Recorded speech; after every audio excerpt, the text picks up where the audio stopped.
everybody, welcome to Tracy's Homestead. We're going to be doing some Rebel canning today.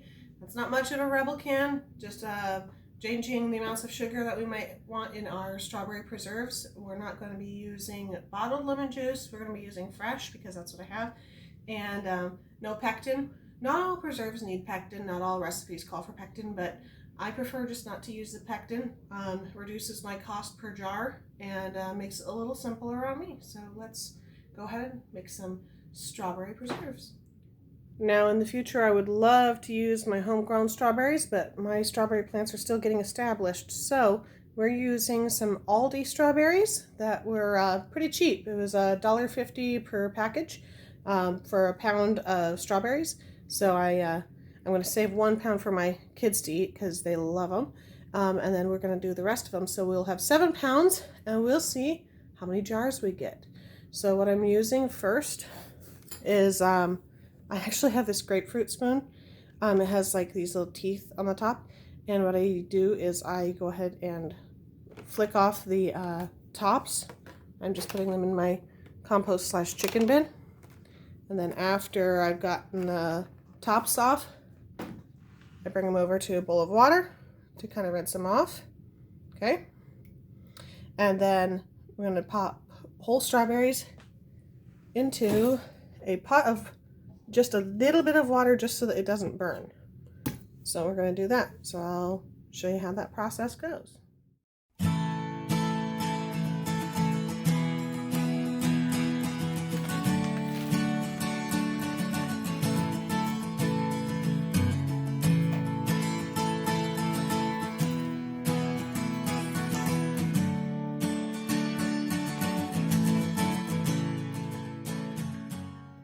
So we've got a pot full of strawberries, 7 pounds, and I've got a strainer here because I'm going to be squeezing some lemons in there and I don't want the seeds to get in there. So I'm just going to do 1 lemon, and honestly this is not for acidifying, although it will do that some.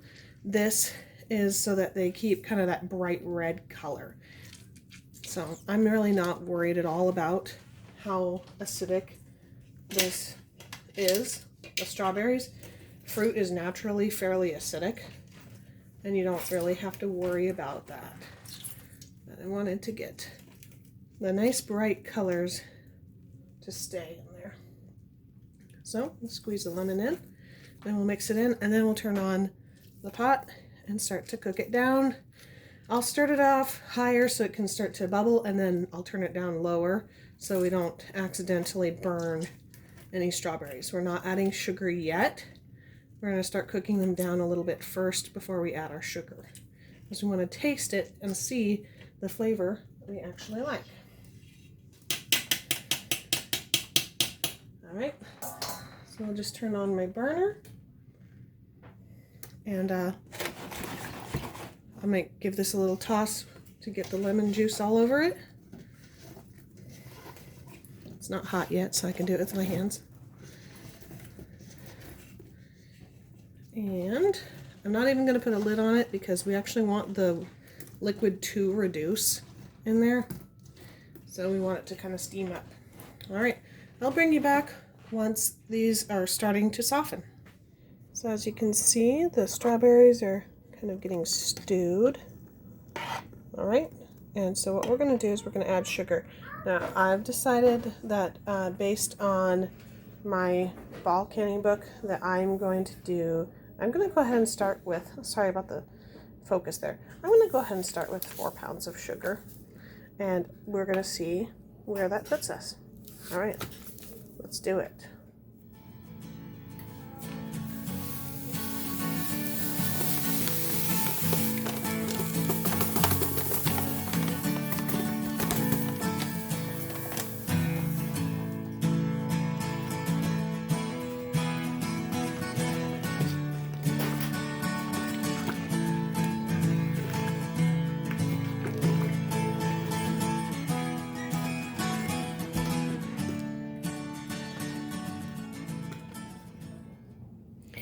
Now I like to just do a quick taste test right here, just to see if we're getting fairly close. So let's see.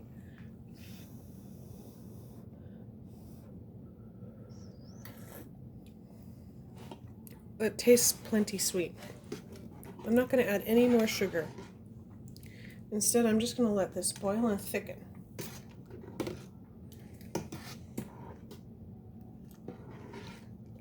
We're going to come back. It's all boiled and thickened.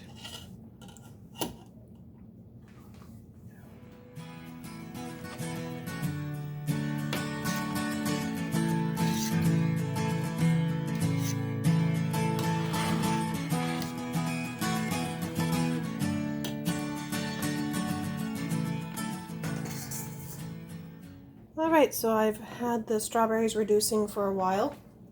And what I'm going to do is I'm going to use one of these guys because I would like to kind of strain out some of the syrup as I'm getting them into the jars. And then I'm going to do syrup separately. There's no real reason to just completely get rid of that syrup, in my opinion. So let's just get some strawberries in here.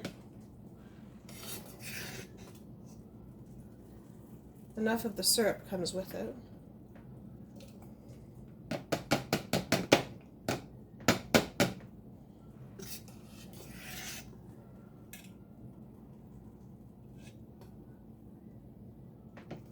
And we're going to get it up to, I actually am just going to go up to a half inch or so, this band right here. Because sometimes they say you can go up to like a 1/4 inch and stuff, but I actually prefer not to go quite that far, simply because I don't want to waste any of the siphoning. So a couple more berries here will be enough. Okay.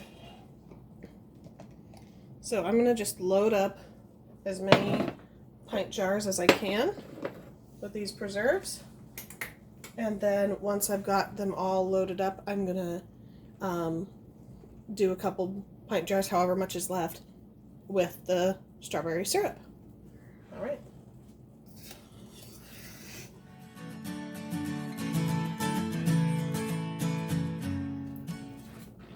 So let me show you guys something. This is one of those things for your drain, but I bought it brand new and specifically only use it for canning, not for keeping things out of my drain. So I want to get the rest of the syrup out.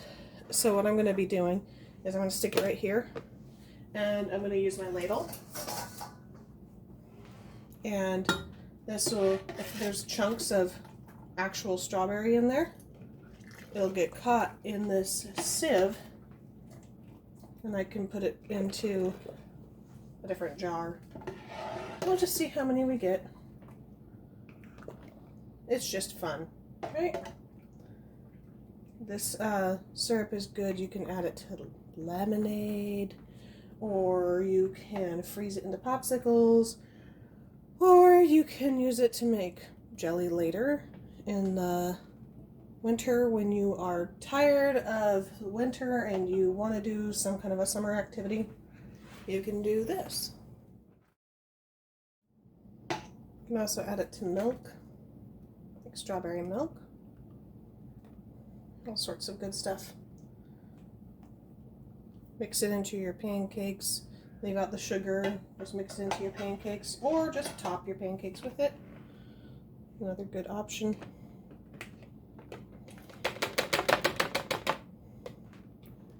Keep misjudging how many pints I need.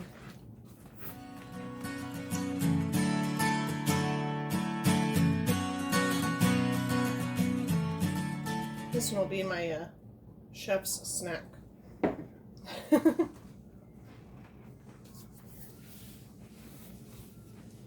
There's a little bit left in there, but I'm going to just scrape it into my little chef snack thing later.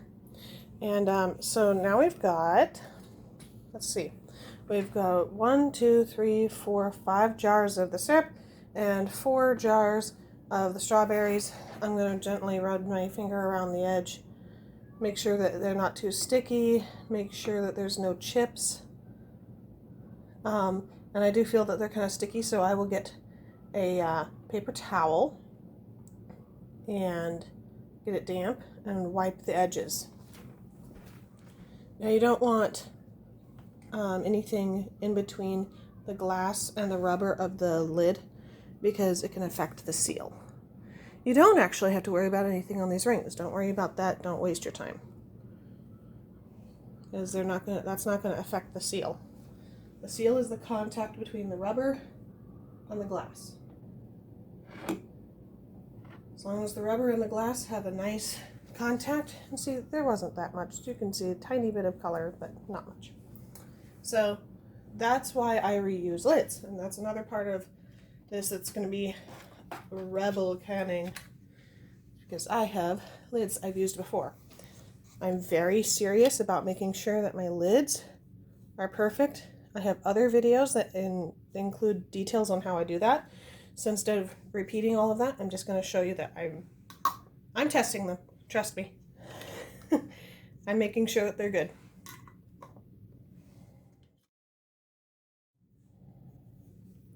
Now, I actually prefer the off-brand. Not all off-brand. Some don't work as well, but I got some of these from Uline, and they have very thick rubber that heals itself very well. Ball and Kerr, not always thick enough rubber to be able to reuse a time or two, and so I really do prefer this. Now I'm going to get my rings.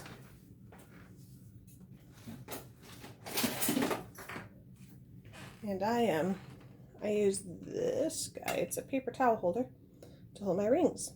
These are the regular mouth, and I have another one for wide mouth. So I just make sure that each lid is positioned evenly, not overhanging way too much on one side or the other. Spin them on like that, and then do a little, just like maybe a 1/4 inch, 1/2 inch more. And so I'll go ahead and put all these rings on. I'll show you what's next. All right, since I have 9 pints that I'm going to be canning, I had to break out the big guns. This is actually a pressure canner, but I'm not going to be using it as a pressure canner. I'm going to be using it as a water bath canner. So what I'm going to want to do is fill it with hot water, probably about here if I had to guess, because what you're going to want to do is have water an inch or two above the pints. So in here there is a the water already, but there's a rack. If you don't have a rack, what you can do is use canning rings around the middle, kind of like a flower formation, you know, and you can set your jars on that. You don't want them to have direct contact with the bottom because that can break the jars. So I'm going to be putting as hot a water as my tap gets in here because these are hot, and I don't want to put hot food into cold water. That will break the jars. Same thing if you happen to have cold food that you kept in your refrigerator overnight and want to can in the morning, start with cold water. Temperature needs to be similar, not down to the degree, just similar. All right, so I'm going to go ahead and fill this up, and I'll bring you right back.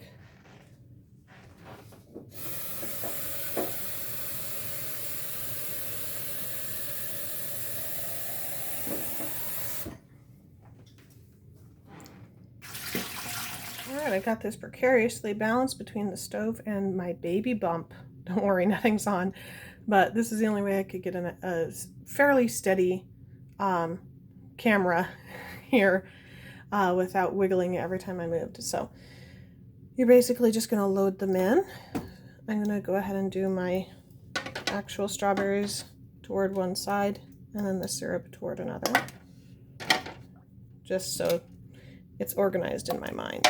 It has, you can totally mix them up. It really does not matter. Ooh,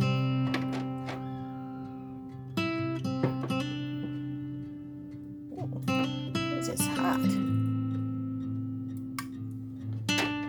You can do this with your hands, or if you're smart, you can grab, and we're gonna just use our jar lifters to get the rest in. My phone runs out of memory very quickly, so let's see if we can get it before it dies again.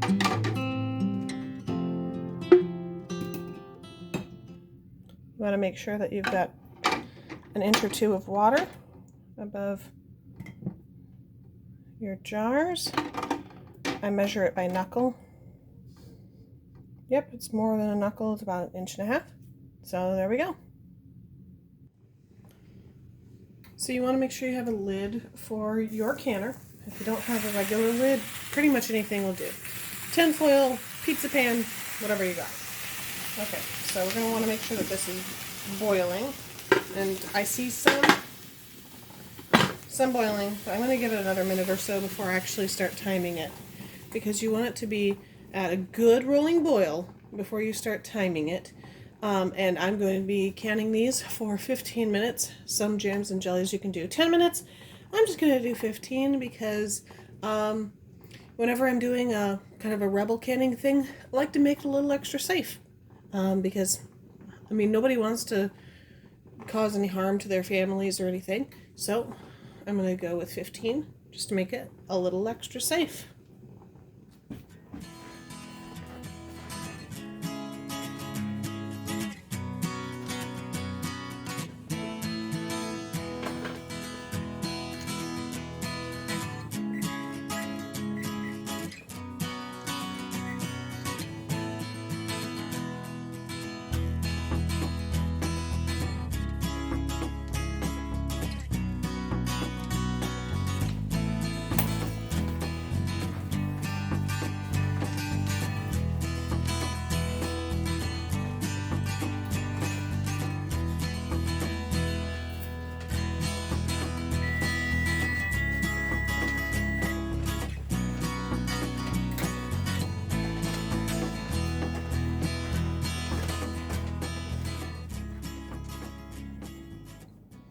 Now after it's done boiling, and you've taken the lid off and it's not boiling anymore, even while it's still steaming, it's fine.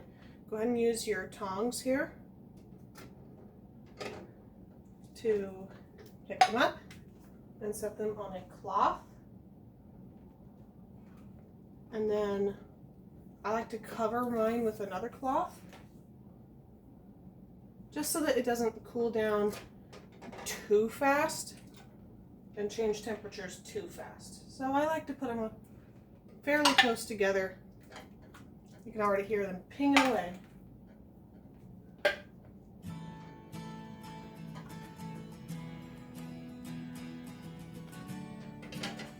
Four more.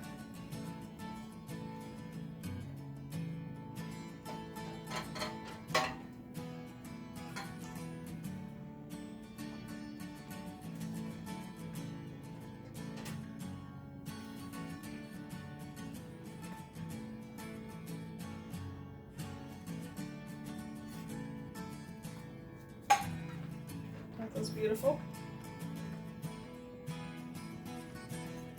Right here, so the cloth covers it.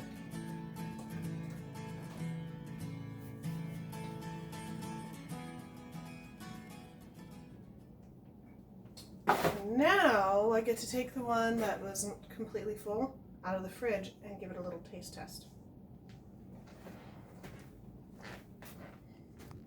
So this is my little chef's portion. Kind of the end of everything. I'm just going to give it a little taste test here.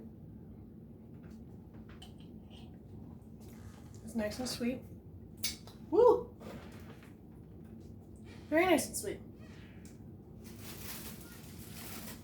I should really have some homemade bread for this, but we already ate all of our homemade bread this week. But let's put a little bit on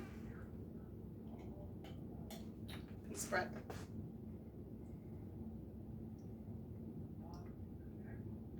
Totally thick enough to spread on bread. Didn't require a lot of extra fancy work with pectin and making sure it gelled or anything like that.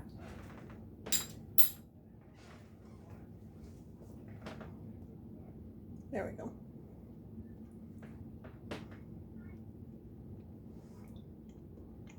A little butter with it on homemade bread. Perfect. Now, these things will be good in your pantry for years.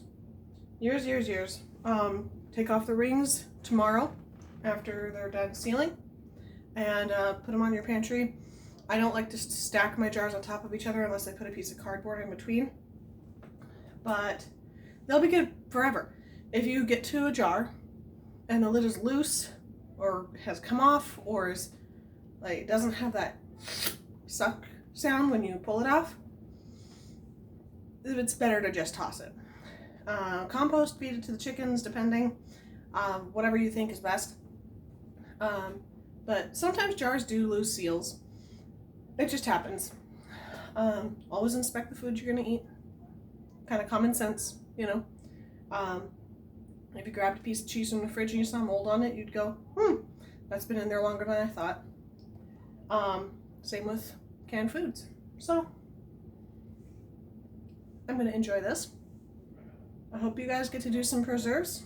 You're not limited to strawberries. In my neck of the woods, what are those called? Well, lots of berries are coming into season. So we're going to be doing a lot of preserves. I like them this way. Doing things like blackberries and stuff like that. It's really nice because then you can kind of strain them out and put them in oatmeal and things. And that's really yummy. My kids love that. This still tastes fairly fresh. It doesn't taste like sugar that's strawberry flavored that you get in the store. So enjoy. Happy rebel canning. God bless. See you next time.